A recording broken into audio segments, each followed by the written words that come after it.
the 7th century, that's when Muhammad and his band of thugs came down there to the West Coast with the Quran in one hand and a sword in another one. And they were forcibly converting the Israelites into that nonsense Islam. Yeah, I said it, nonsense Islam, because that's not what we were dealing with. That's the Arabs' religion. That's not what we were dealing with.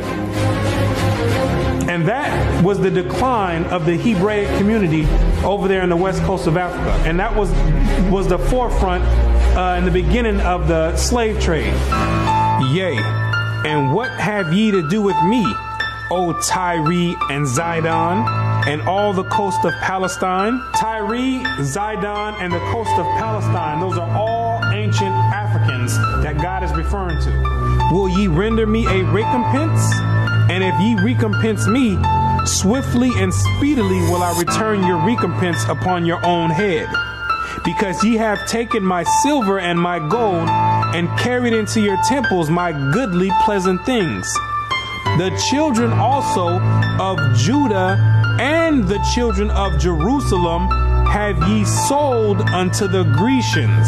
The Africans got together with the so-called Grecians or the Europeans, and they commenced in selling the Israelites that were dwelling on the west coast of Africa in slavery. There's your slave trade right there in the Bible. Both buyers, Europeans, and sellers, Africans, saw the people traded into captivity on the African coast as outsiders.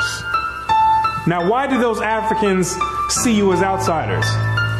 Because you were some people that migrated and encroached on their land. They knew you were not the same exact people.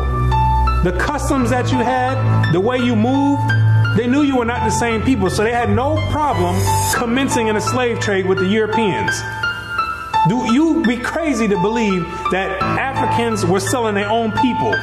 That makes no sense at all. When the Europeans put that in the textbooks, they're using technicalities, saying Africans sold other Africans. When they're using technicalities, what they mean to say is native Africans were selling Israelites that were living in Africa. It'd be no different if somebody wrote history 500 years from now and say there was a slave trade that happened here in America. Say black people got together and start selling white people to the Chinese. If somebody with the same mindset that the Europeans have wrote history 500 years from now, they would say Americans were selling other Americans to the Chinese. When it's two totally different nation of people living in America.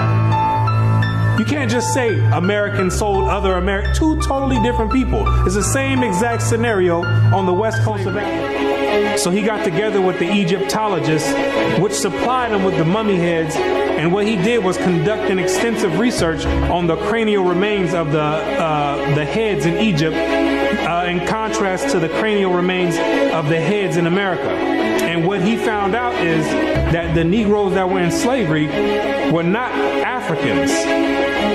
He found out that the skulls were two totally different types of skulls. The Negro's head was longer than the Egyptian head. The physical characteristics from the outside look similar, with the thick lips and the broad nose. But once you start delving into the real characteristics, he found out that there were two totally different people, as abolitionists and colonizationists had maintained, and that in fact, blacks had been relegated to the same servile position in ancient Egypt as in modern America. But what Dr. Morton did discover is that the Negroes that were serving slavery in America served the same position and servitude in ancient Egypt when they matched other skulls and other cranial remains in Egypt. They said these are exact matches. So what are the scholars saying? What you're going to find out is that they're saying that you are the biblical Israelites. Yes, you're the same exact people that served slavery in the land of Egypt. You're the same exact people that God sent Moses to go redeem under the hand of Pharaoh. You're the same exact people. And when you read the Bible, you'll find out that slavery is a central theme in the Bible. It's a reoccurring theme with the Israelites. The Israelites cannot run away and get away from serving slavery. It continues to happen over and over, all the way up until today. You came out of Egypt as slaves, came down into the land of Israel. No sooner as you got there, then you had the Assyrians come, capture the land of Israel, and take you and make you slaves. In the 9th year of Hoshea, the king of Assyria took Samaria and carried Israel away into Assyria. You came out of the land of Assyria, went back to the land of Israel. Then the Babylonians came, which are the modern day Ethiopians, the Cushites, came to the land of Israel and made you slaves. So all Israel were reckoned by genealogies. And behold, they were written in the book of the kings of Israel and Judah, who were carried away to Babylon for their transgression. You came out of the Babylonian captivity, went back to the land of Israel. Then the Persians came on down there, took the Israelites and made you slaves. For we were bondmen, yet our God hath not forsaken us in our bondage, but hath extended mercy unto us in the sight of the kings of Persia. You came back from the Persian Medo captivity, went back to the land of Israel, rebuilt the temple up. Then the Greeks came on down there, took you and made you slaves, to entreat them that they would take the yoke from them. For they saw that the kingdom of the Grecians did oppress Israel with servitude. After you came from the Greek captivity, you went back into the land of Israel, rebuilt the temple because the Greeks were sacrificing swine and pig on the altars. No sooner as you came back to the land of Israel, then the Romans came and had you during the time of Christ as slaves. It was so much slavery going on with the Israelites that Jeremiah himself had to ask. He had to say, is Israel just put on earth just to be slaves? Is that your whole purpose? Just to be servitude to other nations? Is Israel a servant? Is he a homeborn slave? Why is he spoiled?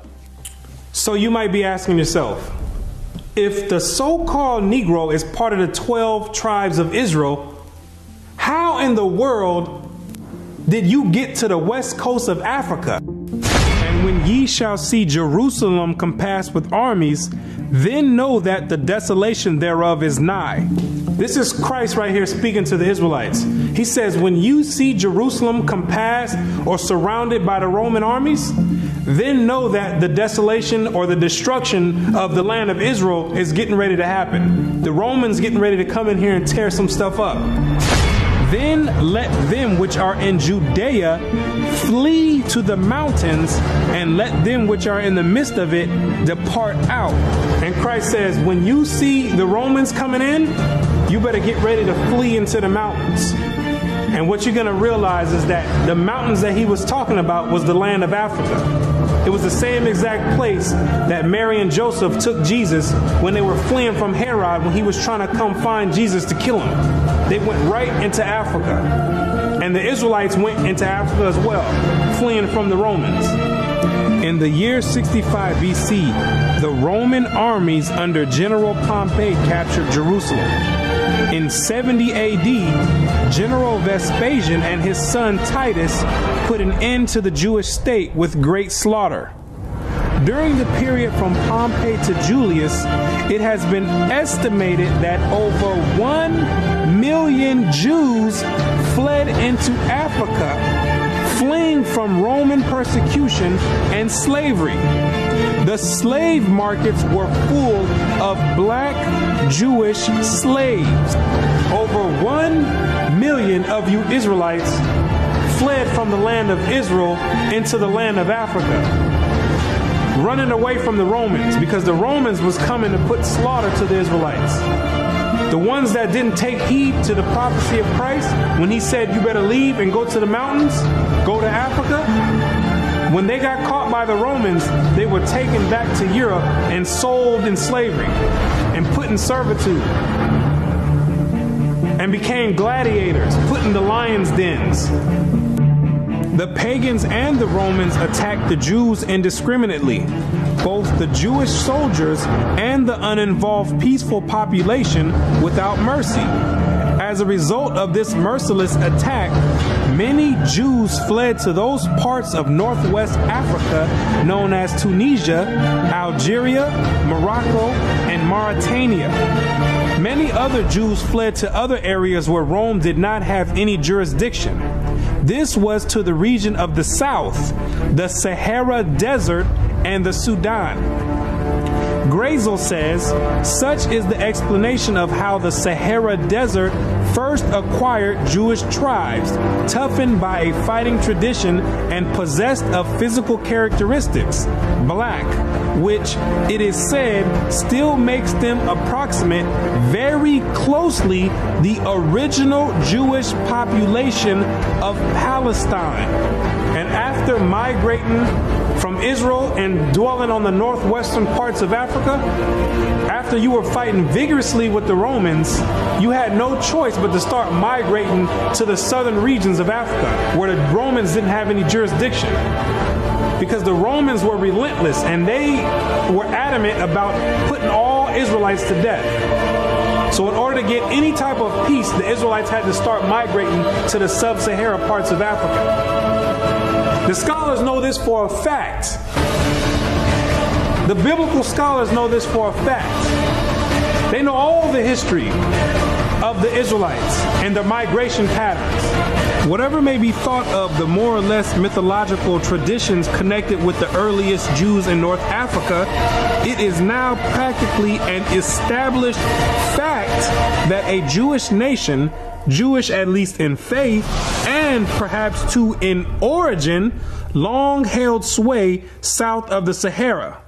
In later centuries, Jews are believed to have settled in Western Africa during the height of the Songhai, Mali, Ghana, and Kanem-Bornu empires.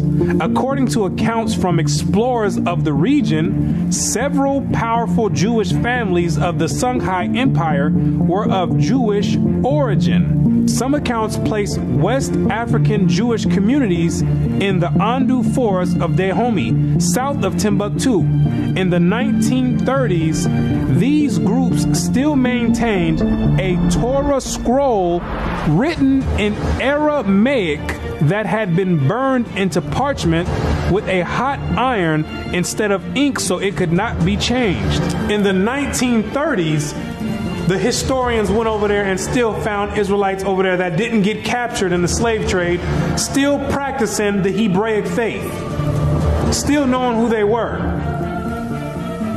With a Torah, which is the first 5 books of Moses, written in Aramaic. That's the ancient language. And it's a shame that they have to burn it in hot iron so the European colonialists don't come over there tampering with it and taking the evidence and trying to hide the history. It's a shame that they have to do that. It is a total shame that they have to do that. The black Jews had an advantage over the African tribes. They carried their culture, history, laws, and written records with them. The Jews made use of every opportunity. They were an industrious and skillful people. In the Jewish Ghanaian states were found kings, princes, governors, generals, secretaries, treasurers, revenue agents, judges, architects, engineers, doctors, historians, language interpreters, mathematicians, jewelers, sculptors, masons, carpenters, painters of art, goldsmiths, leather workers, potters, armorers, saddlers, blacksmith, agriculturalists, etc. Who told you that you was a bunch of Negroes running around on the west coast of Africa, butt naked, swinging from vines? Who told you that lie? You were and still are a prestigious people, a skillful people. The decline of Jewish communities of the West African Maghreb most likely began with the influx of Arab invaders into North Africa starting in 640 CE and later into West Africa in the 1300s and 14 CE. So after you had established communities and empires on the west coast of Africa, after the 7th century, that's when Muhammad and his band of thugs came down there to the west coast with the Quran in one hand and a sword in another one. And they were forcibly converting the Israelites into that nonsense Islam. Yeah, I said it, nonsense Islam, because that's not what we were dealing with. That's the Arabs' religion. That's not what we were dealing with.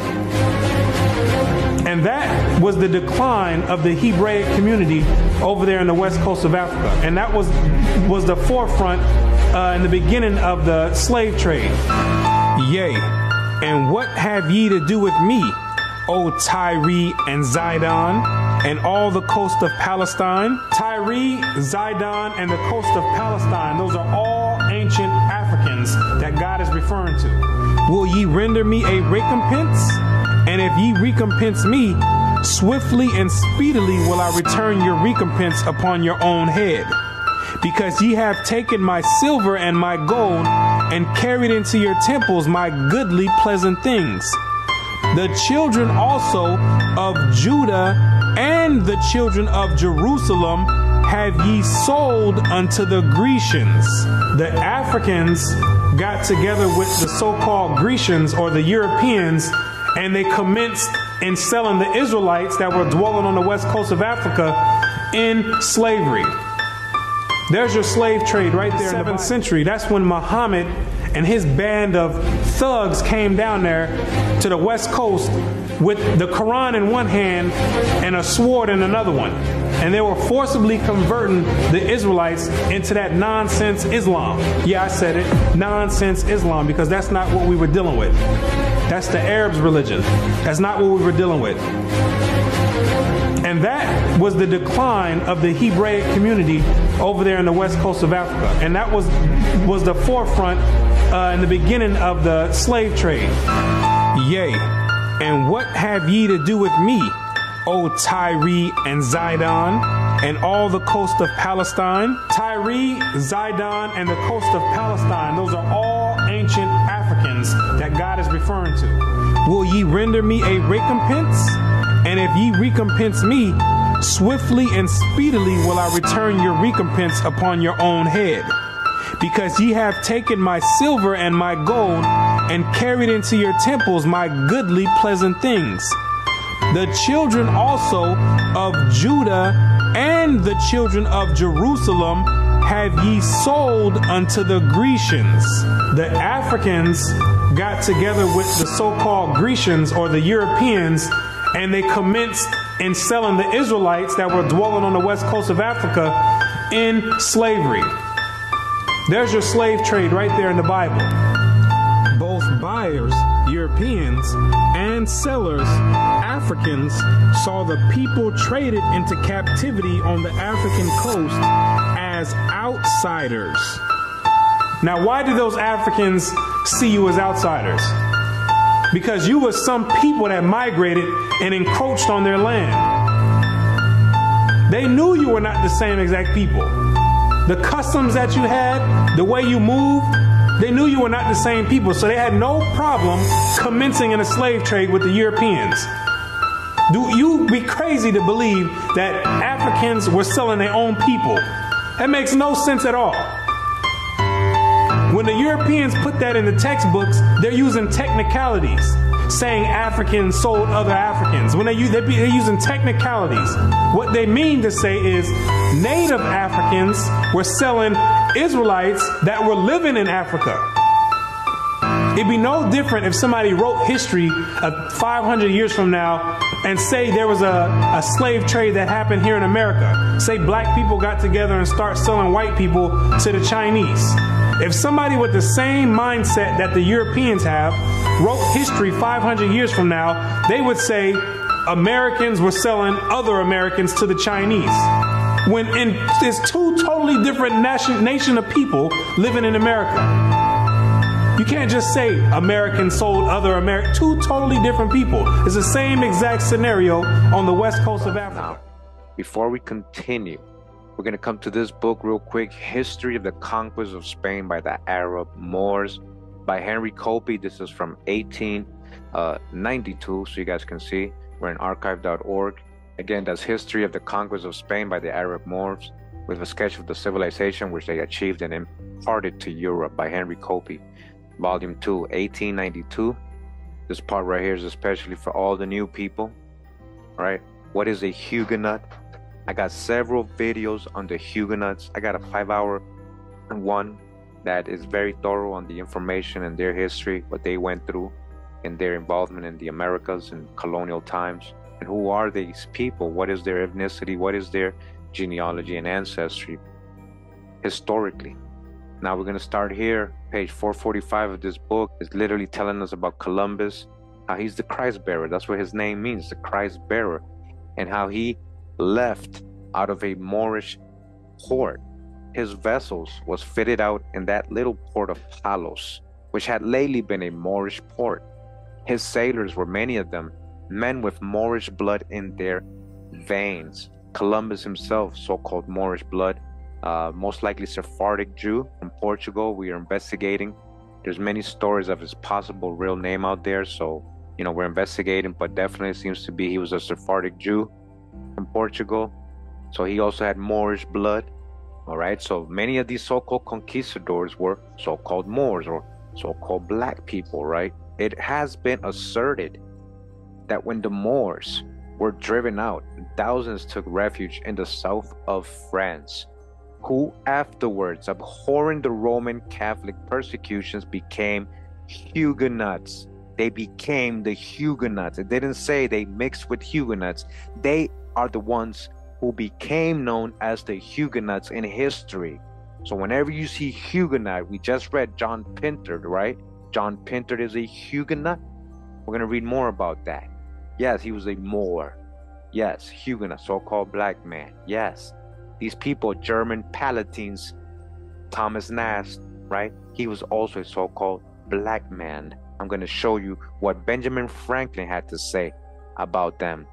But it tells you right here in this book who the Huguenots are, right? They never tell you this part of their history or beginnings and origins. The word Huguenot just meant a confederation, a people coming together, comrades coming together as confederates. We're going to hear from Benjamin Franklin himself. We're in this book that he actually wrote, Observations Concerning the Increase of Mankind, Peopling of Countries, by Benjamin Franklin. This was written in 1755, this version right here in Boston, okay, 1755. So basically he's going over some points why it's bad, all this immigration, all these foreigners, as he's calling them, Germans, Protestants and all that, Palatines, why are they coming, these Huguenots, why are we bringing them into the country? He's literally complaining. So right here in point 23, he says, and since detachment of English from Britain sent to America will have their places at home, so soon supply and increase so largely here, why should the Palatine Boers, all right, the Palatine, Thomas Nast, right, the guy who was drawing Santa Claus, he's a Palatine Boer. He suffered to swarm into our settlements, and by herding together establish their languages and manners to exclusion of ours? Why should Pennsylvania, founded by English, become a colony of aliens, who will shortly be so numerous as to Germanize us instead of our Anglifying them, Germanize, and will never adopt our language or customs any more than they can acquire our complexion? They're not even our, he's saying, they're not like me, they're dark complexion. Which leads me to add one remark, that the number of purely white people in the world is proportionally very small. In 1750s, all right, very small. It's not me, it's Benjamin Franklin telling you. Nobody is blackwashing anything. They're telling you that before the 1800s, the world was a so-called blacker place, according to Benjamin Franklin's primary source and notes. Right here, he's telling you that all of Africa was black, or tawny, right? Tawny, all right? So tawny, shout out to Drop, all right? We're in Webster's Dictionary, 1828. It says here, tawny, adjective of a yellowish dark color. Yellowish dark color, like things tanned, or persons who are sunburned, or as a tawny Moor, or Spaniard, the tawny sons of Numidia, the tawny lion, all right? Dark complexion person, right? So we got Africa's black or tawny, Asia chiefly tawny, so is Asia, America exclusive of the newcomers wholly. So not part, but all of it is what? Tawny, dark complexion. And in Europe, the Spaniards, Italians, French, Russians, and Swedes are generally of what we call swarthy complexion, as are the Germans also. All right, as are the Germans also. Okay, we're gonna put swarthy right here, and we're gonna get swarthy being of a dark hue or a dusky complexion. Tawny, same thing. In warm climates, the complexion of men is universally swarthy or so-called black. The Moors, Spaniards, and Italians are more swarthier than the French, Germans, and English. Okay, who are the Moors? The Spaniards and Italians. Who are the Spanish conquistadors? Who were the Spaniards that came here? Moors, people of dark complexion.